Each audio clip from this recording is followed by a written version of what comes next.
Isaac Mutombo, j'aime bien t'appeler journaliste intelligent. Tina Beni, Tina Kolwezi, l'émission est suivie, en tout cas, félicitations. La qualité était, vous allez lire sur le peuple. Au ministre soit armé, au ministre par l'institution et à pays. Je vous dis la vérité. Même les lobes à cause de la fandi, à ce moment le café, qu'ils sachent bien qu'à le café, on était après demain. Nauti ko sambe la nzambe, nauti église. Akoko c'est la mutuma kambote. La terre a volé le sang des innocents dans ce pays.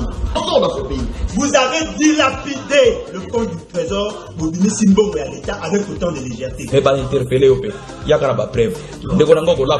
Alors ça ne valait à rien de remplacer Joseph Kabila. Vous comprendre que Kabila a battu c'est Batika Etimia. Comme il a 200 000, après moi j'acclame.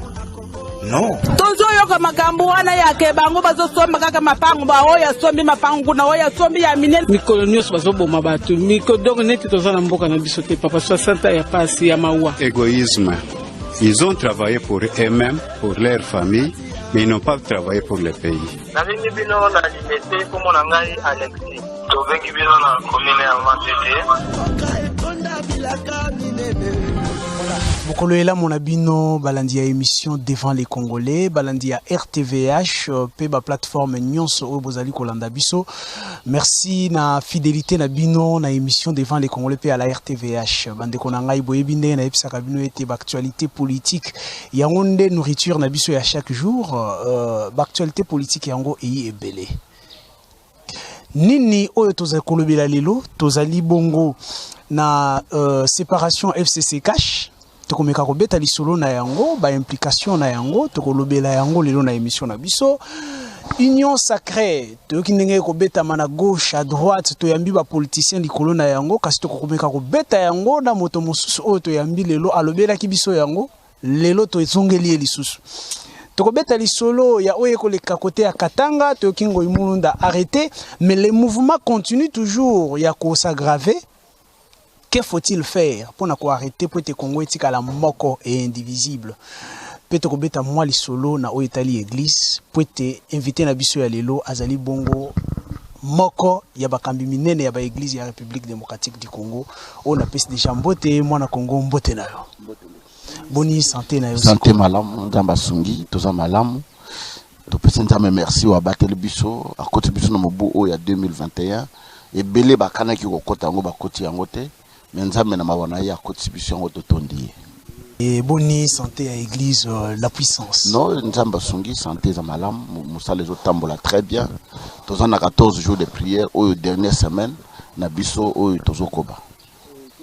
Et vous promettez aux enfants de Dieu, vous souhaitez tout côté dans le sujet en Openza, vous êtes d'abord pasteur, oui, et homme de Dieu. Oui.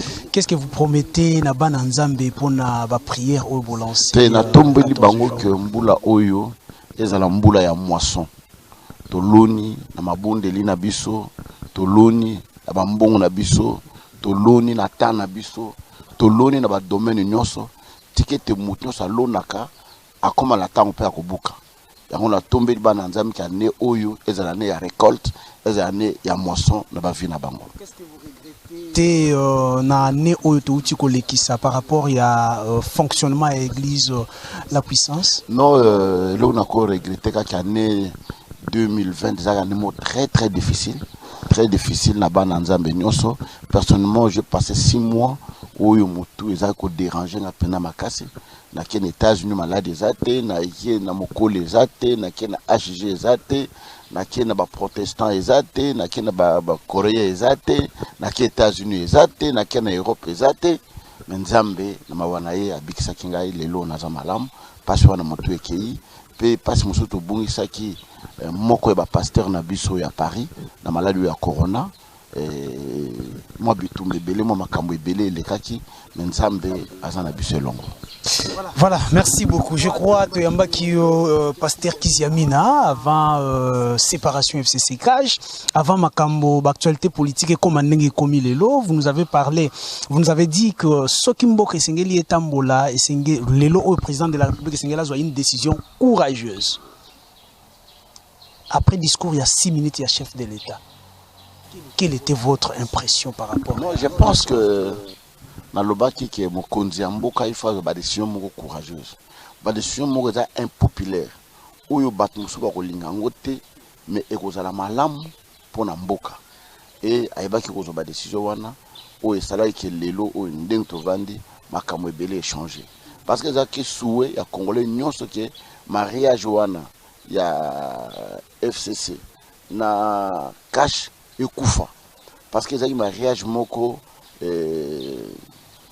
inopportun ezalaki mariage moko contre nature ekozala te alors ko nazwaki décision wana je pense que nzela oyo azwi totombeli ke tokóma nango te na suka po ke congolais azwa mwa pema congolais apema congolais mpe alia congolais asepela kasi ezali kaka congolais moko wana nde atiaki bango oyo bapesi ye présidence oyo kote oyo apesi ye assemblée nationale mpe parlement atie bango elongo na ntango oyo osuetaki ete bakabwana bomoni te ete botelemeli mpe décision ya bacongolais yango bango moko bacongolais so basali makambo ya ndenge wana ezalaki prévu te parce que vous devez savoir une chose ngai naza chef de file naza na bato baza nsima na nga so bato balinga chef de file te balinga bato baza nsima na nga te le peuple congolais je crois que apesa majorité na FCCT eza majorité moko ezalaki mécanique. Donc vous doutez des élections, vous doutez na ba élection ya je doute ya des députation wana ezalaki majorité moko mécanique. Alors ezalaki penda exprimer na peuple congolais te. Pour ceux qui ont exprimé na peuple congolais, au lieu de nombre de bateaux bazo qui na union sacrée. Parce que pour le nombre de voter mais pour poser la boue. Ceux qui peuple aboya qui ont voté Chadar ou azaki tête na bango à quoi vous votez bateau bazaki na simate. Mais pour na kimia tundima ka za la bongo. Mais lelo oyo je pense makame belé bano kota na molongo et puis aucun malamu. Je crois qu'à la organisation de l'élection sous Kabila, vous étiez député national, on dit qui élection wana, et après élection toujours sous Kabila, une autre élection au Boyango, non, que l'élection en 2006, et c'est la première expérience au Tozo Kende, batte belé pe baye ba l'élection za usala ndengeni, ezaka ndengeni. Malgré bamakamuso mabe zalaka. Mais je dirais quand même que Abbé Malmal, l'élection est un peu transparente. Parce que, on a 2006, toujours qu'il y a une élection, on a des témoins. On a des témoins, des bureaux, on a récolté des voix, la compilation, on a des témoins, on a une compilation, on a quand même que la voix, on a des moko. Mais, où est lundi après, en 2012, Toki, on a 2000 témoins. Quand il s'est moutou à qui on a la libanda pour nayo, au foot y était, à la libanda na bureau pour assurer la voix nayo. Tant que c'est a voté, à voter yote. Au PC bon côté, au PC l'autre côté, volontairement à qui on a la libanda pour surveiller la voix nayo. À voter yo, na sacrifice yo ya sali. À voter yote, à voter yo. Au moment où il élection, malgré tout ce qu'on avait sur papier, moutou net ngai. Bandimi wana ne bato ya mbongo kolia. Asobelinga mutuka basalinga makamnyoso est-ce que mundimi wana ebiki soka na problème na kena pas pasteur asunga ngai mukolo kena vota opesa nga voix na yete akopesa mais okomona ke ngai na sana église na Ngaba na sana église na Rigini na sana église na Lemba na sana église na Livulu na sana église na Matete na sana église na Kisenso na sana école ya munene na Ngaba oban batanga ya ofele balobi ke zamina zuka 500 voix 500. Tu vois que aux autres talents va on va penser qu'il y a na résultat nango butuna moy. Alors on dit monde déjà trois pouvoirs émanant de trois élections différentes. Quelle est l'élection la plus chaotique de la République démocratique du Congo? On a mis ça 2006, 2011, 2018. Je pense que 2018 est la plus chaotique. Ezaki, est-ce que tu le lot aussi au monde population y a ba résultat n'attend bazo proclamer bateau musubaza bazo sala population ba papier zo bete la mbula na fikine donc eloko mo ezaki te kaka eloko mo bobo chatel nani ayete tel bolek ça donc les garandé ngwana ça pena élection viable et crédible. Lorsqu'il faut comparer s'il faut comparer deux parlements, oyo bino bogéraki na 2000 bozalaki parti na 2006 na oyo ya lelo différence nango ezali na époque na biso dans le parlement bato bazala na parlement lokola match à football na habité ceux qui aux alaka so que parlement et bande bato pena batondi bazolanda penza parlement oyo ezana bato ku bakipaka ngo société là c'est vraiment coup de chapeau na président Kamere à l'époque où il a commencé à élengi dans le Parlement. Mais les restes, bon, ils sont là, ils tournent les pouces, ils sont là, ils font ce qu'ils veulent. Mais le vrai Parlement où il y a socle et vanda qui a démocratie, c'est pour la Kamere. Parlement le plus suivi, le rôle à stade, il y a football, mais pour avec les mêmes résultats. Beaucoup ils ministre de mon côté, interpellation, je rappelle que vous interpellez comme ministre et à sport, mais tu es soukaka après, donc les résultats, ils sont là qui pétent quoi. En politique, majorité, il y a la majorité n'a été. Beaucoup sauver, mais beaucoup écarté.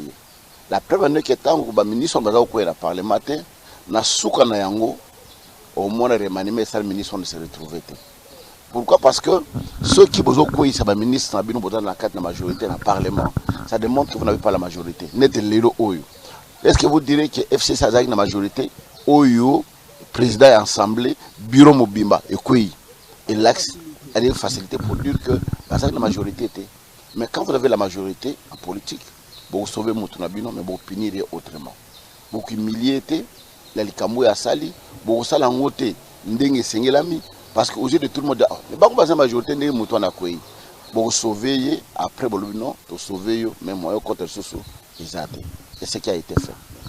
Voilà, très content parce que FCC cache Koufi. Tukei siko na presque coalition mususu oyo ba mususu ba ko loba ete ezali FCC cash élargi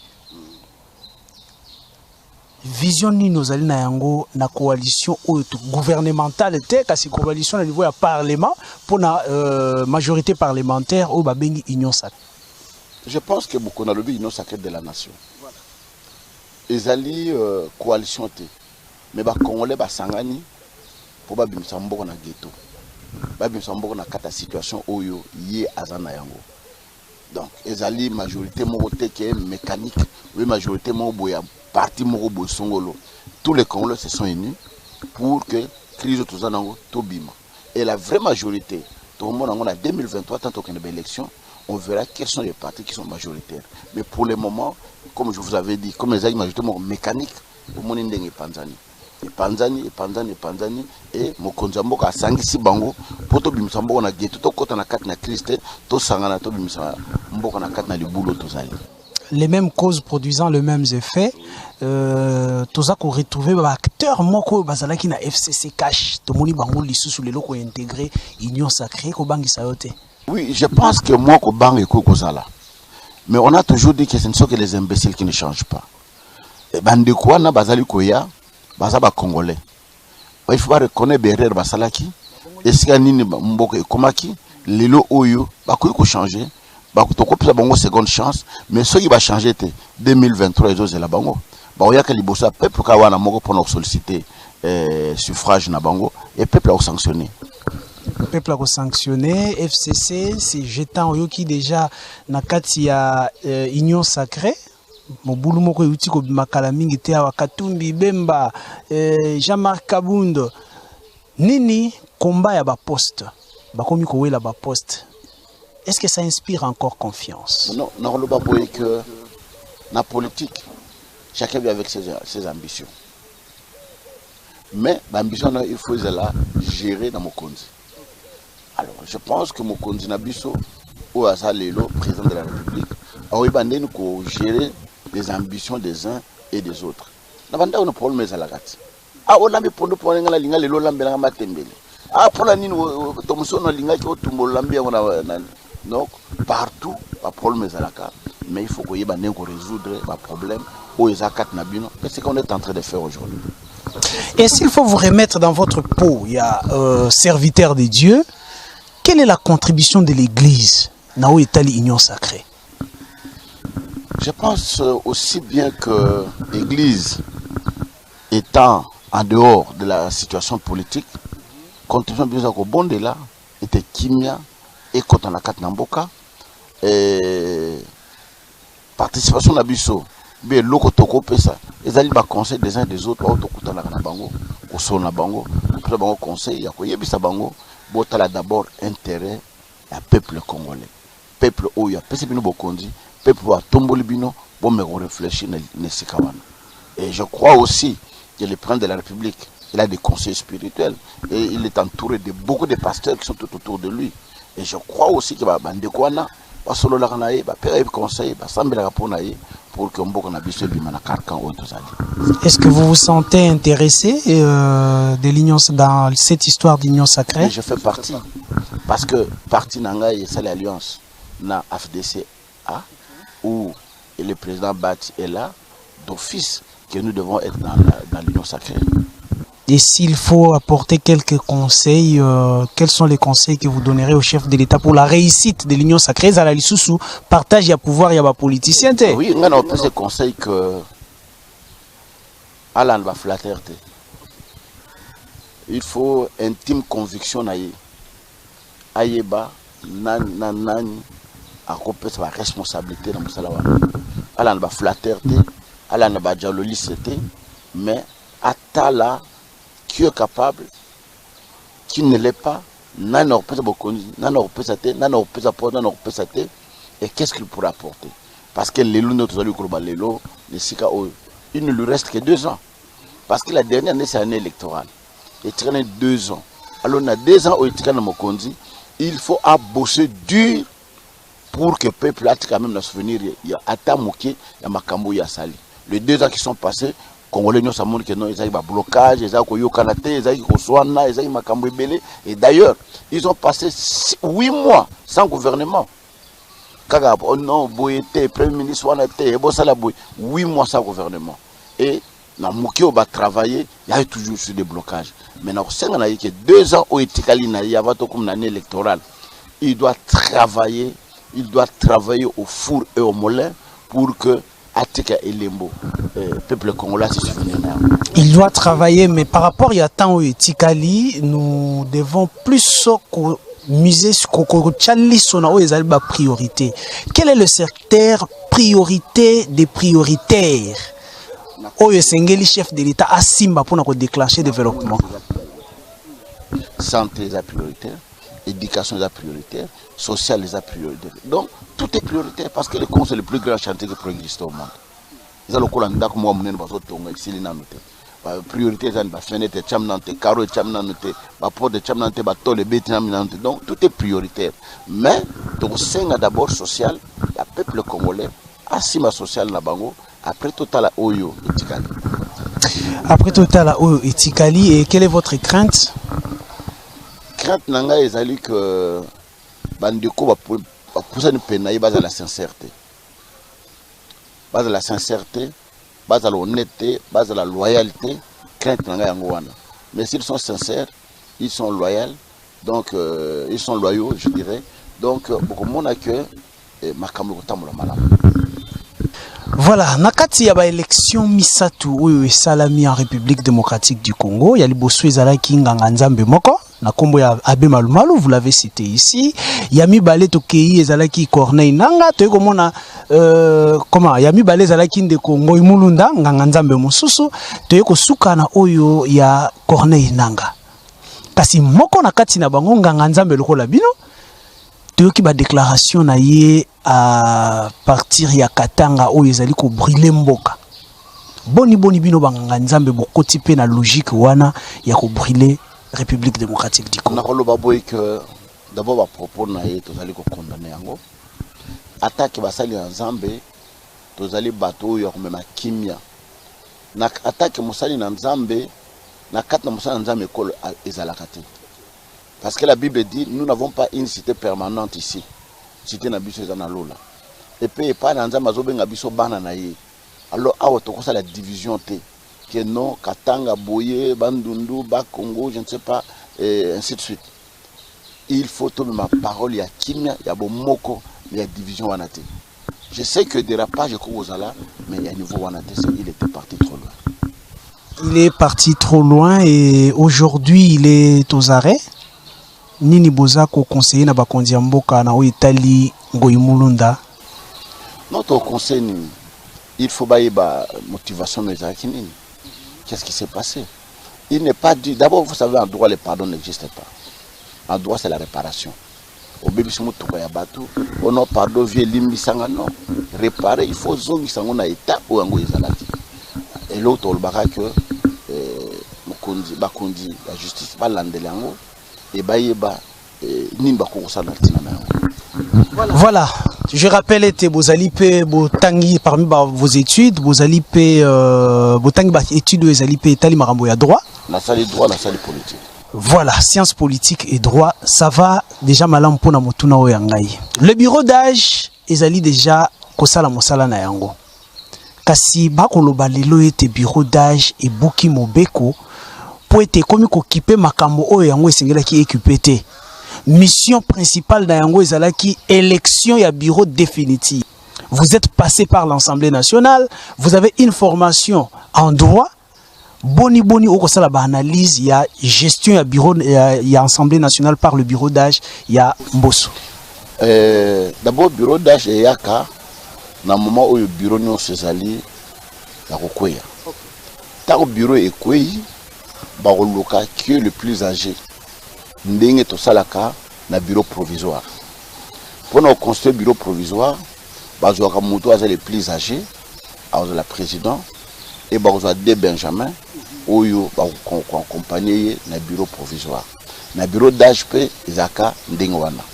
Et na bureau d'âge bazaka na mission moko précise o ba piaka bango et sengel bango basala nini basala. O ba piaka bango ezali par exemple ndeng tout ça lelo na minute oyo ko détecter la majorité et puis yami balé ko installer bureau définitif oyo isingelami étant bon installer bureau définitif ni erutala les restes ba motion les restes ma camions oyo tiré na kat na parlement. Donc vous allez ko buka mobeko parce que ba commis déjà na niveau ya ba contrôle parlementaire non, juste contrôle parlementaire à cause de la contrôle parlementaire. Et aujourd'hui, on parle à censure, motion de censure contre le Premier ministre. Est-ce que Mobeko ezali yako bukama to bazali na kati ya ba prérogative na bango? Ko boyate. So ba yo ko pesango, a kozwa yango, a kotika yango na bureau définitif e goya pona ko lambela musala wana. Donc aza na qualité ya kosilisa dossier à motion de censure. A kotika yango a koyambango, mais a kotika yango bureau définitif nde ko continue na yango. Le chef de l'État a retiré confiance na Premier ministre, mais le Premier ministre résiste pour démissionner. Qu'en pensez-vous? D'abord, la démission n'est pas une culture congolaise. Congolais a démissionné raté. Congolais a ridiculisé à démissionner. C'est rare. Et d'ailleurs, dès le premier jour où le bureau na bango et Koyaki, à mon humble avis, dans mon colo, où il a démissionné parce qu'à comprendre que azali na bateau ba kusunga ete azana bateau ba kondima ete parce que à côté qui par rapport à la majorité bazala kenango donc la majorité en ezalité en humble avis il fallait démissionner. Est-ce que majorité ko basculer na cour ya mandat? Oui, ko basculer parce qu'il y a des tempéraments. Nous sommes monique partir à aucun des amala monter à basculer qui côté nous démissionner. Alors mais il y a une chose j'allais dire Premier ministre a quoi démissionner. Nathan au président Lobi, il n'y a plus de conseil de ministres. Donc, il ne sont combien de mois conseil de ministres à la carte. Si vous avez premier ministre, parce que vous avez rapporté, il y a un ministère, il y a un Kamba, il y a la carte, vous avez la ligne de conduite, il y a un tambour, il y a un alors, vous avez un premier ministre, pourquoi? Tu démissionnes.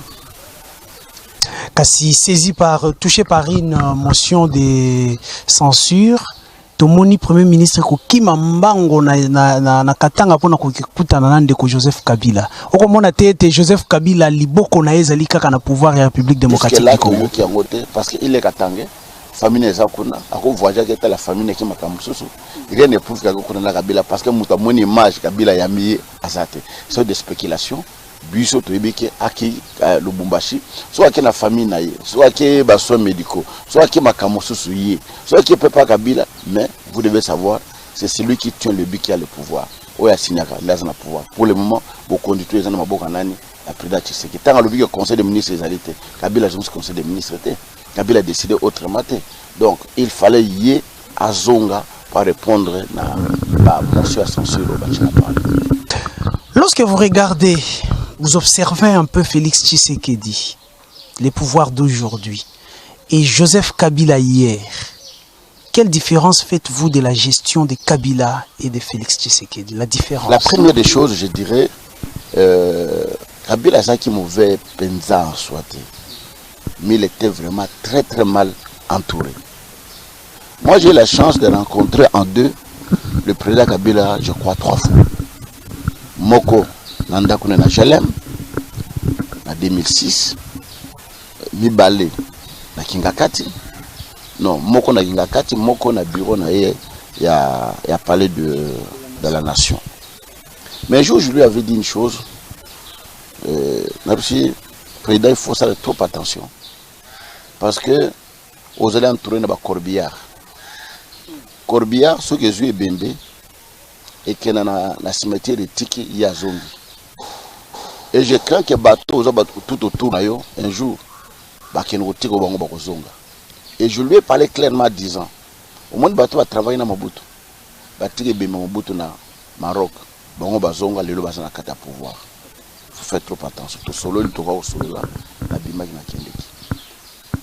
Et gestion dans ma camotale gestion, oui, il y a eu beaucoup de dérapage dans temps où il y a Kabila, bah détournement pesant qui est belé, coulage de recettes qui est belé. Mais le président c'est le juge aujourd'hui je trouve très tôt. Pourquoi? Parce que business to yebi ndengeni na travailler. Il y a 2 ans où moi je pensa effectivité na yezalité. Parce que Azaki na FCC où ils ont 60% de ministre, eux n'avaient que 35%. Alors, point clé nyonso finance maboko na bango banque centrale ministre ya ministre ya finance maboko na bango, ministre de justice maboko na bango, ministre de l'économie, donc tous les points clés ils ont maboko na bango. Total a sikoyo ndenge bazali kocha union sacrée où il y a laissé le leader ya ko décider ya ko conduire mboka de trouver ba juger effectivité ya salama. Quel est le microbe qui ronge la politique congolaise? Lorsque vous regardez la politique en République démocratique du Congo. L'inconstance. Donc, Congolais a constanté. Congolais, à la côté de Nzete côté de Maïzo Kinde. C'est rare que Mouta tire la idéologie, attire la philosophie, attire vraiment la déontologie, le Congolais va changer le coup là. Nzete Oyo, ils ont mon pépé, ma gauche, ils ont ma droite, Constance et Zalaraté. Constance et Zalaraté, manque de vision. Manque de vision, manque d'idéologie. Parce qu'au moins, on n'a jamais extrême droite et ça en a gauche. Et aussi les démocrates et les républicains. Parce que maintenant, on a la philosophie na bango, on a l'idéologie na bango, on a la politique ni bazo même. Mais les locaux, on a monté extrême gauche, on a monté extrême droite à Sangani, on a monté extrême droite. Na muta gauche à Sangani, donc aux hommes on a pénétré les années de bitoto morobo et bolosala.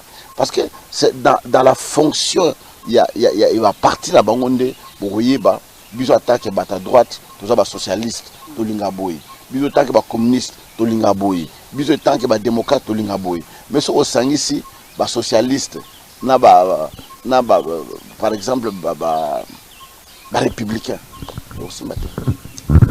Voilà, je crois Wana Izalaki Bongo, la partie politique. Nous revenons par rapport à évangéliste Kiziamina Kibila, Barumère et Surkila, qui nous vous avions reçu la fois dernière.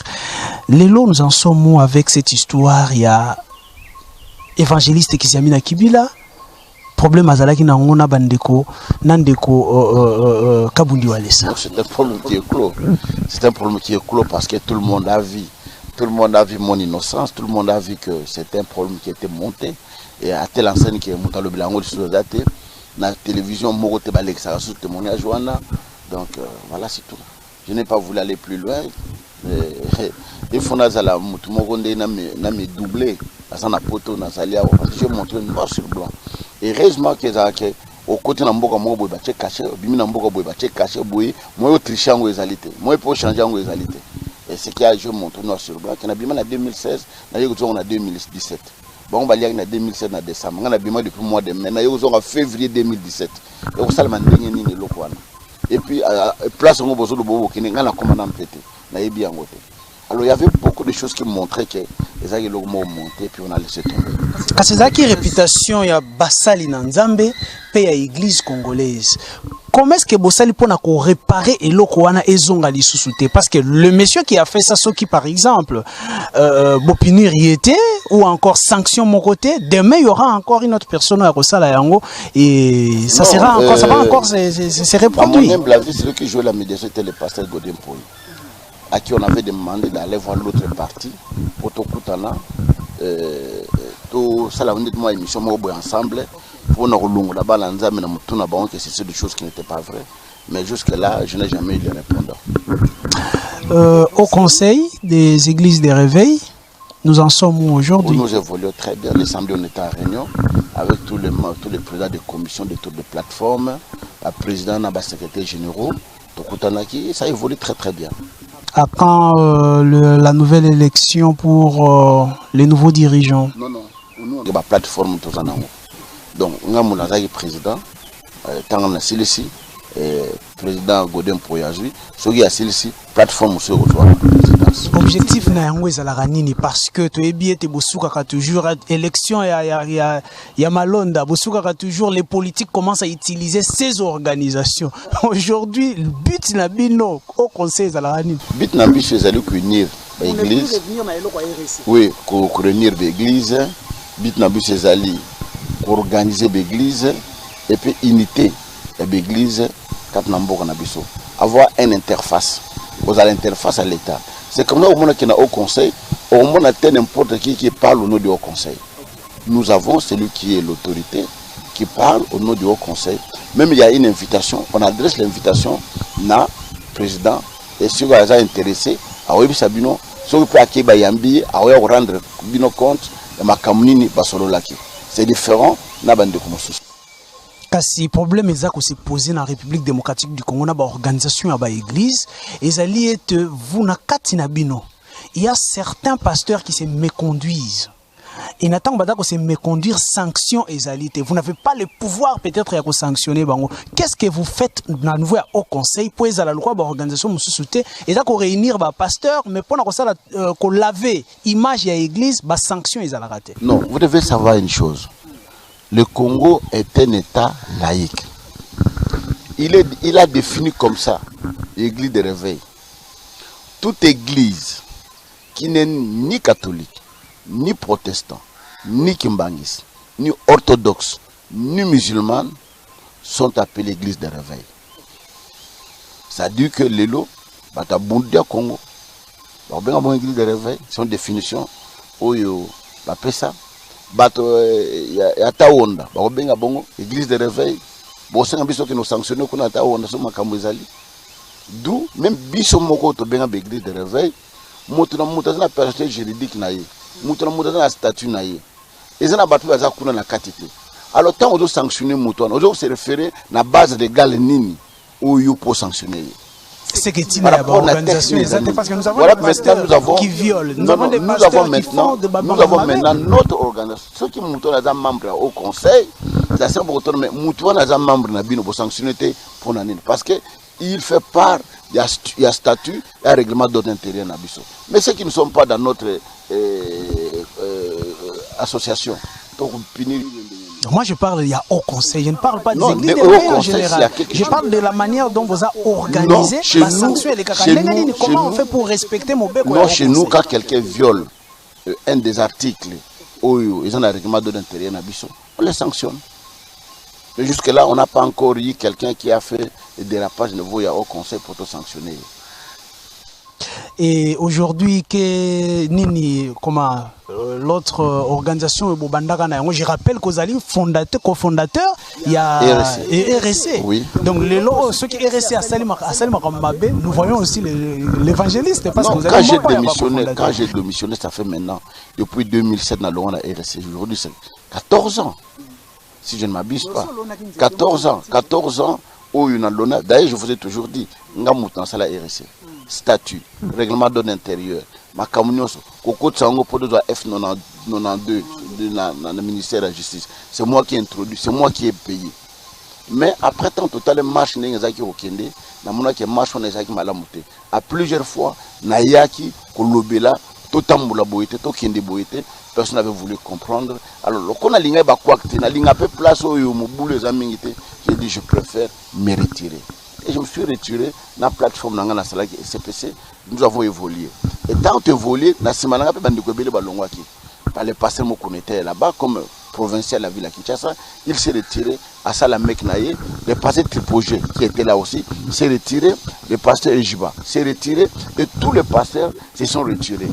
Alors nous avons dit, bon, comme nous avons des plateformes, on ne peut pas nous réunir, tout Tambola et Longo, avec des tels objectifs, Béré et Salamakuna de Salamawate. Parce que ce qui nous tuait plus là-bas, c'était le pouvoir. Oyo Batoazo qui est loco là, personne ne peut contrôler. Mais à Ouatoye, présidence est à la rotative selon ma plateforme. Et nous continuons jusque-là et pour le moment exact. Nini eza corronger république comment maladi ni siko eza corronger ya politique le bina c'est inconstance kasi na niveau ya église parce que to sentir pe lelo église eza ko avancer ndenge ko avancer eza ko avancer lobité ba campagne bozali ko sala lobby ya ko réunir ba tuna ba stade ya ko tondisa ne bozali ko tondisa so tonda lisusu te lelo oyo to sentir ete mondanité koti na kati ya église ya Congo.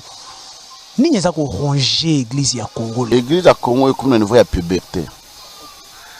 Au niveau de la puberté, bah dérapage à bana pour ça ma casse de moi na baby. Et l'église du Congo de réveil tout le moment la puberté où ils ont ça la situation et à la bongo. Il y a beaucoup de maladies. On avait une conférence et c'est là qui je pense dans louange. Je devais parler de l'église, j'avais parlé de 24 maladies qui rongent l'église de réveil. On a parlé qui sur le tribalisme dans la l'église. On a parlé qui sur la coquisson, la coquisson de le bilan dans le cadre de l'église. J'ai parlé, il y a orgueil, manque à humilité à Basali Nanzambe, manque à discipline, dans le bilan qui n'a pas la cupidité. Oui, la cupidité, oh, dans le bilan makambo belé. Ba malade est belé, oh, yozali, mais toujours bunda malé malembe qui est makambo changé, et puis oh, changé nango. Quels sont les projets d'avenir pour l'évangéliste Kiziamina Kibila? Les projets d'avenir, ça est belé. Je dois battre le temps pour le Seigneur, revenir sur la scène. Il y a évangélisation, et pour cette évangélisation, concernant Nzamba Pisabiso, ma coquille et permettre biso. Otiaki stop Nzamba Kimakio Mouke. Non, n'a pas stop, ton côté de la phase. Pas l'évangéliste, non, ton côté de la phase, il y a construction. Oui, oui. Moussala on a sala Nzambe, je te dis, je n'ai pas de partenaire. Si on a sali campagne wana moi 90% ngamo on a financé ngamo poche nangai. Et le reste 10% église Kuikocha. Mais pour le moment, je suis en train de construire l'église, je suis en train de construire ma maison parce que pendant tout ce temps, j'étais na katna évangélisation côté tout ça, je n'avais pas de maison. Aujourd'hui, je suis en train de construire, je prends de l'âge, je construire moi nda kunanga ici na kovanda. Et après, ce misala wana sili, tokota ne tokozo évangélisation, bala mboza ma kolomini ala na ranzela moko. Surtout na makoki ebele nde bandi kumoso bazana ngo, tokosa la pena ba campagne to sala makamwana. Mais tokozo na makoki wana te, tolinto na ranzela moko et puis tokosala mosusu. Alors, je crois que comme penza na suka émission na biso, un mot ya suka émission na biso, rassurer bana nzambe nini, rassurer ba congolais nini, conseil nini ko yiko pesa na ba pour te makambo changement et salabi au moins à 3 ans Félix Tshisekedi. Non, le balabala nzambe qui est de la constante au sambe la pona mboka na biso. Tozaka na mboka moko obabengi Congo, tozana mboka mebalete, to sambe la mingi pona mboka na biso, etelema, toza malam, to lingana na kata de église na biso na entre biso ba congolais, to lingana parce que le seul peuple où tout le monde va se trahir facilement les congolais. Puis kolo mususu ata basana problème, ils ne se trahissent jamais. Ce qui fait leur force. D'abord, quand on a un basunga biso, batamusa mboka malamu, lobi congolais pe ACK, ACPLA, ne ba peuple musu ba mboka mususu bazali ko sepela. Merci. Merci pour l'accueil Nabino Yambara toujours devant les Congolais na RTVH. Merci. Merci beaucoup. Merci. Balandi ya devant les Congolais pe ya RTVH émission na biso esuki awa tokute na mikolo ezali koya. Bye.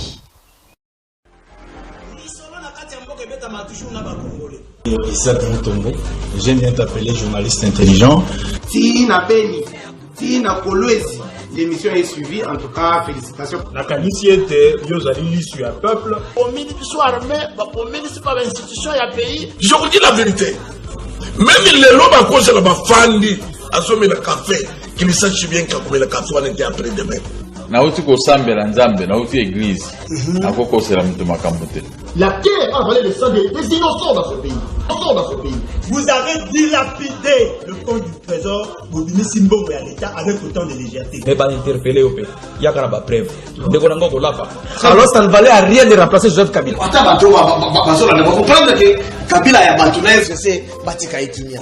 Comme il a 200 000, après moi j'acclame.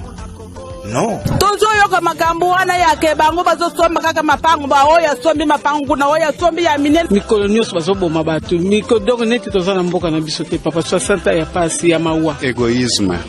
Ils ont travaillé pour eux-mêmes, pour leur famille, mais ils n'ont pas travaillé pour le pays. Nalingi bino na limete komo na ngai Alexis. Tobengi bino na commune ya Matete.